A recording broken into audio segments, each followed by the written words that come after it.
Hi அனைவருக்கும் வணக்கம்.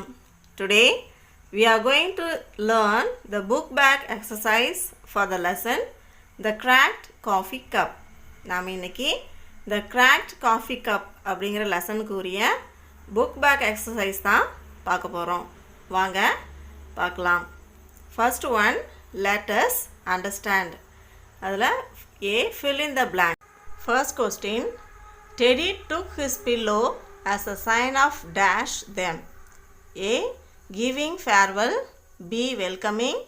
C, scolding. Answer என்ன? B, welcoming. Answer என்ன? Welcoming. Second question, Connie and Teddy were in the garden at dash. Answer என்ன? At 12 p.m. Answer 12 p.m. Third question, Muthu collected dash from every house. A, food. B, garbage. C, clothes. Answer garbage. Answer என்ன? Garbage. Fourth question, Anbu was dash year old boy. A, 3 year. B, 4 year. C, 2 year. Answer என்ன? 2 year. Answer என்ன? 2 year.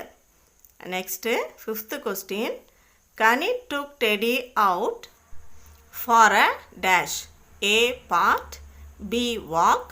C, school. Answer என்ன? B, walk. Answer walk. Next நாம் பார்க்க போகிறது B, answer the questions. அதில் first question, why did Connie run to the kitchen? கனியை கிச்சனுக்கு ஓடி போனாங்க. ஆன்சர் என்னன்னு பார்த்தீங்கன்னா, கனி ran to the kitchen to see செல்வி. செல்வி கிச்சனில் இருந்தாங்க இல்லையா, அவங்கள பார்க்கறதுக்கு போனாங்க. அதுதான் நம்ம எழுதியிருக்கோம். கனி ran to the kitchen to see Selvi. Second question, where did Connie see the old cracked cup? பழைய கீறல் விட்ட கப்பை கனி எங்கே பார்த்தாங்க? அதுதான் question. Ghani saw the old cracked cup near the sink. Near சிங்க்குக்கும் பக்கத்தில் பார்த்தாங்க. அதுதான் answer. Third question, who were the guest to Connie's home? கனியோட வீட்டுக்கு வந்த கெஸ்ட் விருந்தாளி யார்? Rani aunty and her son அன்பு were the guests to Connie's home. இதுதான் answer. Fourth question, what did Connie realize in the story? ஸ்டோரியில் கனி உணர்ந்தது என்ன? Connie realized how Teddy was compassionate and how he loved everyone equally. இதுதான் fourth கொஸ்டினுக்குரிய answer. Fifth question, do you think you treat everyone equally? Justify with an example.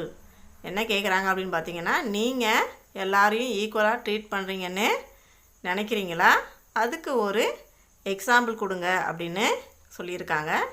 நான் என்ன answer கொடுத்துருக்கேன் அப்படின்னு பார்த்தீங்கன்னா, எஸ், எல்லாரையும் ஈக்குவலாக ட்ரீட் பண்ணுறேன். ஐ ட்ரீட் எவ்ரி ஒன் ஈக்குவலி.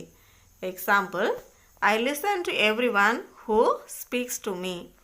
மற்றவங்க சொல்கிறத கேட்குறது மூலயமா நான் மற்றவங்கள சமமாக நினைக்கிறேன் அப்படிங்கிறத ப்ரூவ் பண்ணுறேன் அப்படின்னு சொல்லி நான் சொல்லியிருக்கேன். நீங்கள் இதே பதில் கூட சொல்லலாம், இல்லை உங்களுக்கு எந்த பதில் தோணுதோ அதையும் சொல்லிக்கலாம். Thank you for watching this video.